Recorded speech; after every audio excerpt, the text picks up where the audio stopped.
All right, I'm going to show you how I shave down SMP or jack nozzles, anything that's a Delrin nozzle for any of these cylinder drop-in units. The reason you would do it, maybe the nozzle's a little too long, that's just not feeding right, or you want to get a little better air seal, or they just frankly don't make a nozzle for your gun. You can either do it the way I'm about to show you, or any other way. Or if you feel like having some that are custom made, you can contact Tony at T&K Guns, or you can contact Rudy at Bingo, and I'll put the description for them down below. So if you already have a good air seal to begin with, I would suggest taking your cylinder head, piston, and tappet plate that already are in your gun. Lay it into your AEG gearbox. Snap it in. Make sure you push the tappet plate all the way forward. So the nozzle here is going to be as far forward as it possibly can, which is how far it is when it fires the BB. Grab a pair of calipers or a tape measure. I've done it with a tape measure. I'd say caliper's a little more accurate, but use what you got. And I'm going to measure now the front of the nozzle to the front of the gearbox here. I'm going to do it like so. First measurement's 22.74. Do it a second time just to kind of see what we're looking at. 22.68. We'll just round that to 22.7-ish. Writing on something, whatever you need to remember it by. All right, so that's how far the nozzle is all the way forward. Next, take your SMP. We're going to disassemble it here. Just got a little flat on the bottom. Take that out. There's going to be 2 set screws on either side of it. They shouldn't be tight, they're just kind of hand tight. That'll separate both halves. They don't have to need to come all the way out.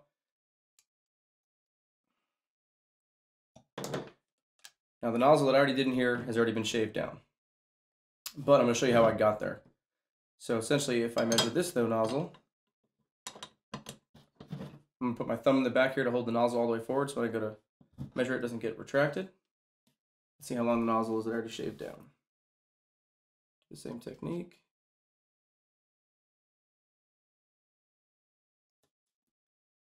$22.90, or sorry, $24.90.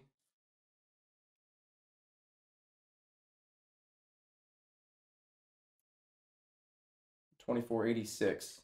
We'll just stick with the $24.90.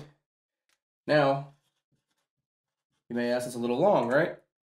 Some people ask how long is too long, or obviously if it's too short, the nozzle here is not going to reach the hop-up bucking. You're not going to have a consistent seal.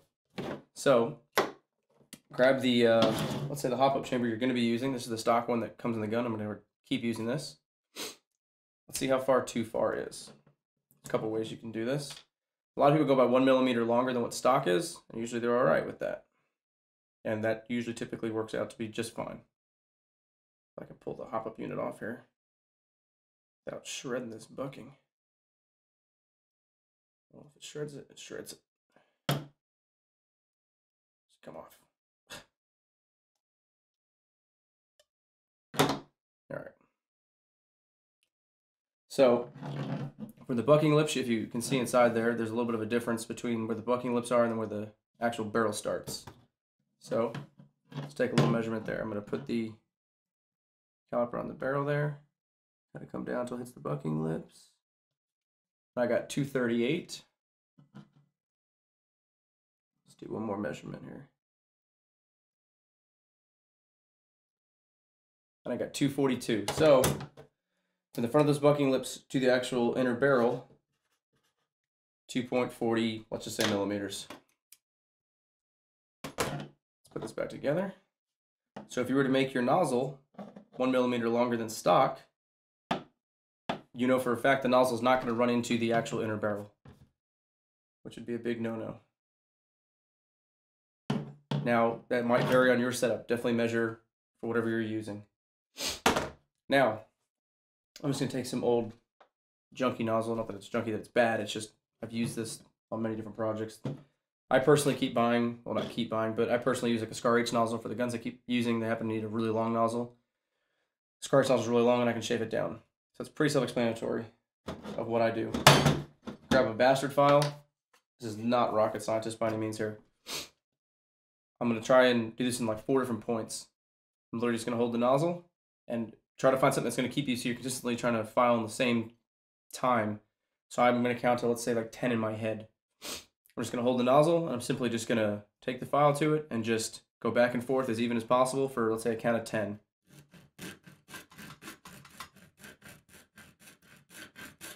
So there's 10. I'm going to rotate it about roughly 90 degrees and do the same thing.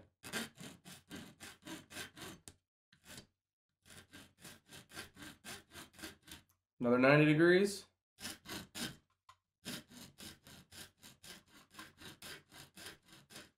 And one more.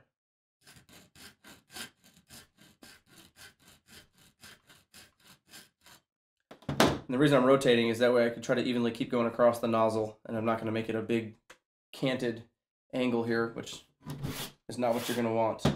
So you're going to repeat this step over and over.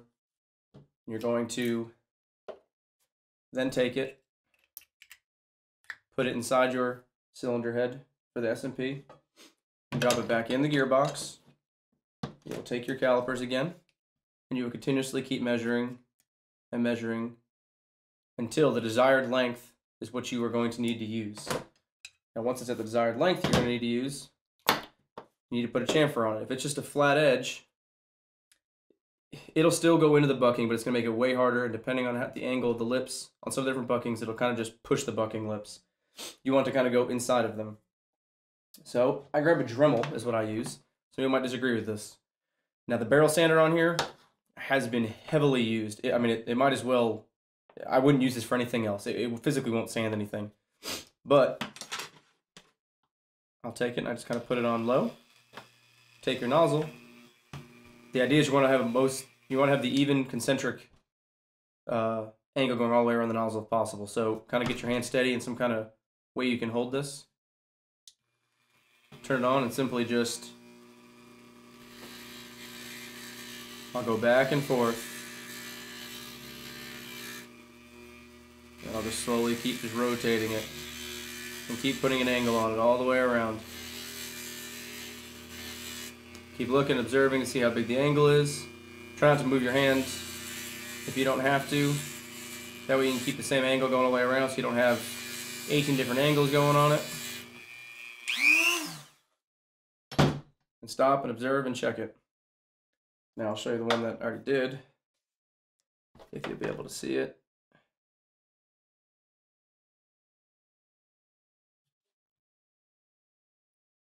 After you're done, make sure you wipe it, put a cloth, go through it, just take all the actual Delrin plastic that kind of just ground off on it before you do go install it. Rich recommends the SMP, just some Tech T. Don't go crazy with it, just put a little bit on your finger, and I just simply, if you want gloves, put gloves on. It's not going to kill you. Just kind of put it on. I put a little bit on the front of the nozzle here too, just so it gets to the front of that O-ring.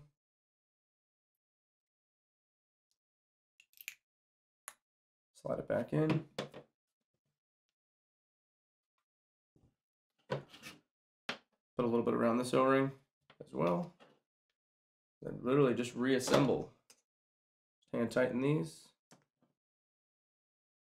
Your SMP should have, maybe like mine does, have a little sharp mark kind of showing you where they had them aligned to begin with. Just kind of make these lightly hand tight. Doesn't take much to tighten them.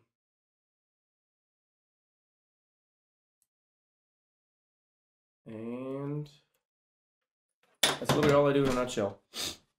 After that, put it back in your gearbox, reinsert. If you want to just check to see how much actually is engaging with your hop up, lay the cylinder in there, pull it all the way out. I'm going to take my hop up chamber, gently go in it. That's where it'd be sitting in the gearbox, or actually when it's all mounted in the gun. Pull out gently, and you want to see how much of the nozzle. You should have some retract a little bit. You saw you had a little bit right there.